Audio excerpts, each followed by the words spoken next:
Good morning, सुप्रभात। केम छो? उम्मीद है आप सब लोग बेहतर होंगे। मैंने RT-PCR टेस्ट करवा लिया है। रिजल्ट जो है वो उसका 24 से 36 आवर्स में आता है, तो आज उसका रिजल्ट प्रॉब्ली आएगा। आपको भी मैं एडवाइस देता हूँ कि कोई भी सिम्टम होने पर जो है टेस्ट पर जरूर जाएं आप, क्योंकि पता नहीं चलता। नॉर्मल सर्दी जुकाम है, नॉर्मल विंटर के कारण होने वाला सिम्टम है, जो जो मौसम का ट्रांजिशन है उसके कारण सिम्टम है, या कोविड सिम्टम है, तो बेहतर है कि फैमिली की सेफ्टी के लिए, अपनी खुद की सुरक्षा के लिए टेस्ट हमें करा लेना चाहिए। कि RT-PCR टेस्ट जो है वो कोरोना में ज़्यादा इफेक्टिव है। वो एक्टिव इन्फेक्शन को बतलाता है, जबकि जो एंटीबॉडी बेस्ड टेस्ट है वो प्रीवियस इन्फेक्शन को बतलाता है कि पहले आपको एक्सपोजर हुआ है या नहीं हुआ है। ठीक है, तो मान लीजिए किसी को डाउट है कि मुझे पहले हो तो नहीं गया है, तो उसके लिए सिंपल सा मार्केट में अवेलेबल है आजकल एंटीबॉडी टेस्ट, कहीं भी हो रहा है, लेबोरेटरीज कर रही हैं। तो एंटीबॉडी टेस्ट कराएंगे तो उसमें IgM और IgG एंटीबॉडी मालूम चलता है। IgM एंटीबॉडी जो होता है वो रिसेंट इन्फेक्शन को बतलाता है, और 3 महीने के आसपास के इन्फेक्शन को IgG बतलाता है उसमें। ठीक है, लेकिन जो वो स्वेब लेते हैं नोज से और माउथ से, नेजोफैरिंग से और ओरोफैरिंग से, वो जो टेस्ट है वो RT-PCR टेस्ट है। It is very effective to know the active infection के। वही एकमात्र गोल्ड स्टैंडर्ड टेस्ट है इसमें, जिससे कि इन्फेक्शन का पता चल पाता है। खैर, ये तो बात हुई बीमारी वाली, जो हर बार कहनी पड़ रही है आप लोगों से पहले, क्योंकि जो माहौल है इंडिया के अंदर से, मेरे को बताया किसी ने कि अभी अभी छोटे छोटे जिलों में, जैसे मेरा जो छोटा सा विलेज है विदिशा के पास, छोटा सा गांव है, नेटिव प्लेस है, वहाँ पर भी पहुँच गया। मतलब सोचिए, उस गांव की टोटल पॉपुलेशन 800-900 पॉपुलेशन है, वहाँ पर भी 30-40 लोगों को हो गया है। ठीक, खैर, अभी आज हम बात करेंगे एक दूसरे मुद्दे पर। आज हम बात करेंगे कि मैंने एक बात गौर की, जैसे कि परसों जो है वो कल, हाँ परसों, हमारे ex prime minister Manmohan Singh ji का जो है वो बर्थडे था। ठीक है, तो मैंने कम्युनिटी पर एक पोस्ट डाला, और उस पोस्ट में मैंने ये लिखा, एक किस्सा, एक इंसिडेंस है वो बताया मैंने, कि उनकी जो वाइफ है वो इतनी सादगी से वो लोग रहते हैं, बगैर ताम झाम के, कि जो लोगों को पता नहीं होता है कि ये उनकी वाइफ है या कौन है। तो एक फंक्शन था, उसमें उनकी वाइफ बैठी हुई थी, तो मैंने बताया कि कुछ अधिकारियों की वाइफ को लगा कि ये कौन लेडी, कुछ सिंपल सोबर से दिख रही है एकदम, है ना, लग नहीं रहा है कि ये इस फंक्शन को बिलोंग करती हैं। तो वो किस्सा मैंने आपको शेयर किया, कम्युनिटी पर है। लेकिन कई बच्चों ने उसके बाद, कई सारे लोगों ने उसके बाद में ऐसा कमेंट किया उसमें कि मोम के पुतला ना, ये जो है वो कठपुतली, इस तरह के। अब आप सोचिए कि जस्ट इमेजिन आपके, कि एक आदमी जो अपने पूरी जो है देश की सेवा में अपना पूरा जीवन दे देता है, लंबे समय से काम किया उन्होंने। अभी आप लोग जितनी बातें बोलते हैं ना, ये सब सोशल मीडिया, व्हाट्सअप यूनिवर्सिटी से पढ़ पढ़ कर बोलते हैं। आपके सच्चाई यदि आप जानेंगे ना, तो उसके लिए आपको UPSC की तैयारी करना पड़ेगा। जितने बच्चे आप में से, जितने भी स्टूडेंट हैं जो भी UPSC की तैयारी कहीं ना कहीं कर रहे हैं, इनके घर में कोई रिलेटिव है, तो आप उनसे सिर्फ इतना पूछिएगा, क्या UPSC में एक क्वेश्चन इकोनॉमिक्स के अंदर आता है या नहीं आता है? राव मनमोहन फॉर्मूला। आप इतना पूछेगा, आपके जो भी, जबकि जानकार हो, GK के टीचर हो आसपास, जो जो सामान्य ज्ञान रखते हो, जनरल स्टडीज के बारे में जानते हो, उनसे इतना पूछेगा, क्या भारत की इकोनॉमिक प्रॉस्पेरिटी में राव मनमोहन फार्मूला का क्या रोल है? क्या आप बतलाएंगे क्या होता है राव मनमोहन फार्मूला? ठीक है, देन यू विल रियलाइज कि एक आदमी जो एक एशियन डेवलपमेंट बैंक, एक इंटरनेशनल बैंक के अंदर जो है आदमी जो है वो वहाँ पर किसी पोस्ट पे काम करते थे, वो फिर उनको जो है वो PV नरसिम्हा राव ने फाइनेंस में उनको सेक्रेटरी बना के बुलाया, उन्होंने जो है स्पेशल कि भाई हमको इकोनॉमिक एडवाइस चाहिए तुमसे। और उसके बाद उनको फिर PV नरसिम्हा राव ने कहा कि भाई देखो, ऐसा है कि हम कोई पॉलिटिकल बंदा नहीं लाएंगे, क्योंकि पॉलिटिकल बंदे के अपने एजेंडे होते हैं। हमको देश की इकोनॉमिक प्रॉस्पेरिटी पर आगे काम करना है, क्योंकि हमें सोना गिरवी रखना पड़ा था। हम नहीं चाहते हैं कि भारत को कभी दोबारा अपने घुटने टेकने पड़े वर्ल्ड बैंक के सामने जाके, तो कुछ कीजिए। द मैन, सरदार जी सामने आए।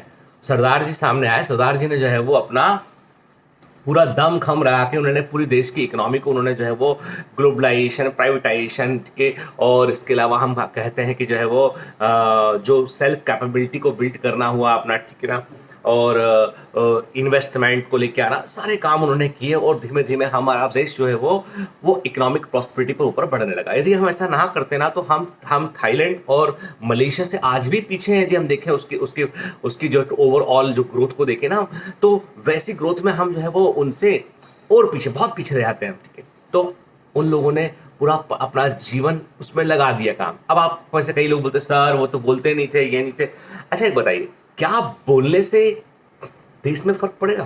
केवल बोलने से? याद रखिए, काम, असली चीज होती है काम करना। किसी को जज मत कीजिए। मैं कहता हूं, हमारे present prime minister, he is one of the most active prime minister जो स्टेप लेते हैं। बहुत सारे उन्होंने परिवर्तन किए हैं और आगे भी करते रहेंगे। तो जो भी कॉन्स्टिट्यूशनल पोस्ट, मैं इतना कहता हूं कि जो भी संवैधानिक पोस्ट पर रहा है ना, उसका सम्मान करना सीखिए। कल को हो सकता है कि आप भी वहां पहुंचे, ठीक है? तो हमको किसी व्यक्ति को केवल जज कर देना, सुन सुन के जज कर लेना, ये मूर्खता के अलावा कुछ नहीं है। आप छोटे रहे होंगे जब जब जब वो प्राइम मिनिस्टर वगैरह सब उन्होंने जो सब किया, अरे राव मनमोहन फार्मूला आपके जन्म के पहले का होगा, ठीक है? तो आप सोचिए मेरे को कि हम आज आज लोग जो है वो महात्मा गांधी को भी 10 बातें बोल देते हैं, ठीक है? 10 बातें वो जवाहरलाल नेहरू को बोल देते हैं, ठीक है? कभी उनके जिस लेवल पे वहां जाकर जो है वो कुछ एक छोटा सा कंट्रीब्यूशन नहीं है देश की तरक्की में, लेकिन वो बड़े बड़े कमेंट करते हैं लोगों के बारे में। तो मैं कहता हूँ ना प्रेजेंट प्राइम मिनिस्टर को कुछ बोलिए, ना पहले वाले को कुछ बोलिए, किसी को जज क्यों करते हैं? एक छोटी सी स्टोरी बताता हूँ आपको कि एक बार एक लड़का रहता है, ट्रेन में जा रहा होता है, उसके पिताजी उसके साथ में होते हैं। लड़के की उम्र होती है 24 है, 24 साल का लड़का होता है। ट्रेन में बैठा होता है अपने पिताजी के सामने, खिड़की विंडो साइड पे बैठा होता है। उसके बाजू में जो है वो कोई दूसरा व्यक्ति बैठा होता है, सामने जो है वो पति पत्नी कपल और उनके माता पिता कुछ बैठे होते हैं, ठीक है? तो ऐसे वो ट्रेन होती है ना, 6 लोग बैठते हैं, ऐसे लोग बैठे होते हैं। अब जैसे ही ट्रेन चलती है तो वो लड़का बोलता है, अरे पापा देखो बादल दिखाई दे रहे हैं, कितने सुंदर सुंदर बादल, देखो बादल उड़ रहा है, ट्रेन आगे जा रही है, बादल पीछे की ओर दौड़ रहा है, देखो पापा पेड़। अब 24 साल का लड़का खिड़की से झांके, 2 साल 3 साल का बच्चा बोले तो अपन सोच भी लेके चलो भाई ट्रेन में पहली बार बैठा होगा, है ना? अब 24 साल का लड़का बोल रहा है कि देखो पापा पेड़ पीछे दौड़ रहा है, देखो पापा देखो वो गांव चला गया, देखो पापा देखो जो पापा चांद देखो अभी तक वहीं पे है, लेकिन पौधे दौड़ रहे हैं ट्रेन से। अब वो सामने जो कपल बैठा होता है वो एनॉय आता है, उसको लगता है 24 साल का लड़का ऐसी बातें कर रहा, पूरे समय लगातार लगातार बोल रहा है कि देखो वो ऐसा हो गया ऐसा हो गया, ट्रेन खिड़की झांक जाके। तो उसके पिताजी से धीरे से बोलते हैं वो कि आप आपके बेटे को किसी अच्छे डॉक्टर को क्यों नहीं दिखाते हो? उनको लगता है कि इसे मानसिक बीमारी है कुछ, अच्छे डॉक्टर को क्यों नहीं दिखाते? तो उसके पिताजी बोलते हैं लड़के के कि मैं अच्छे डॉक्टर को दिखा के आया हूँ, मेरा बेटा बाई बर्थ, जन्म से मेरा बेटा ब्लाइंड था, जिंदगी में पहली बार वो देख रहा है। केवल उसको, मैं जब ब्लाइंड था मैं उसको कहानियां सुनाता था कि ऐसे पेड़ होते हैं, खिड़की से दिखते हैं, ऐसे बादल होते हैं, तो वो कहानियां सुनता था। आज जिंदगी में पहली बार वो देख रहा है, उसका ऑपरेशन हुआ है और ऑपरेशन होकर रिलीव हुआ हॉस्पिटल से, आज वो देखने में सक्षम है, वो पहली बार देख रहा है। अब आप सोचिए, वो कपल उस लड़की की बातें सुनकर उसके बारे में एक परसेप्शन बना लिया कि 24 साल का लड़का ये पागल हो सकता है, जबकि सच्चाई कुछ और थी। सच्चाई ये थी कि वो लड़का जन्मजात बाई बर्थ ब्लाइंड था, पहली बार जिंदगी में वो पेड़ बादल सब चीजें देख रहा था, पूछ भी रहा था पिता ये क्या है ये क्या है ये क्या है, ठीक है?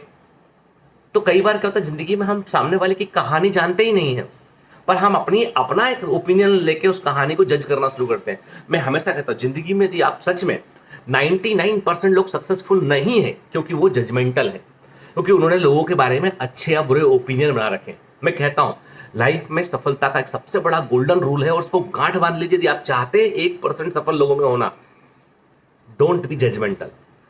आदमी को जज मत कीजिए, आदमी का पर्सपेक्टिव देखिए कि वो क्या चाहता है, क्यों चाहता है,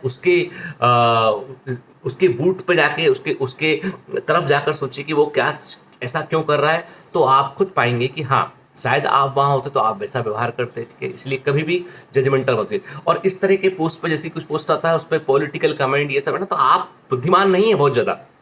if you think you are intelligent enough to make this kind of derogatory post कि भैया किसी के बारे में बुरा बोल दिया, किसी को आपने किसी को फेंकू बोल दिया, तो किसी को आपने मूंग का पुतला बोल दिया, तो यू आर बेसिकली आप हमारे ही देश के कॉन्स्टिट्यूशनल पोस्ट का सम्मान नहीं करते हैं, आपको करना चाहिए।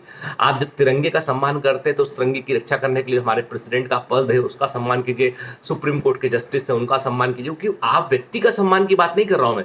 व्यक्ति बुरे या अच्छे हो सकते हैं, पद जो है वो सम्माननीय है। क्योंकि आज जहां पर भी हमारा देश खड़ा है, जहां पर वो एक आदमी के दम पर नहीं है, इसमें लाखों करोड़ों लोगों ने अपना जो है वो खून पसीना सींचा है। हर वो आम आदमी जो मजदूरी भी करता है, जो आम आदमी जो कुछ भी योगदान देता है, वो भी टैक्स का एक हिस्सा भरता है। कई लोग कहते हैं कि भाई मजदूर तो टैक्स नहीं भरता होगा, अरे भाई वो जो भी खाता पीता है ना उसमें कहीं ना कहीं इनडायरेक्ट टैक्सेस लगे होते हैं।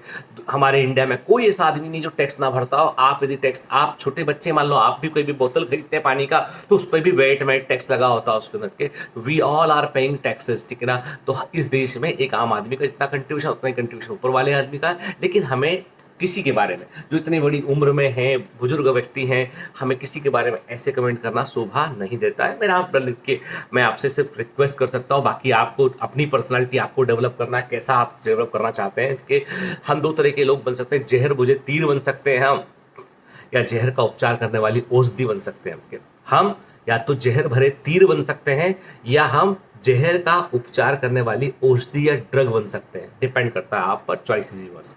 Have a great day, all the best.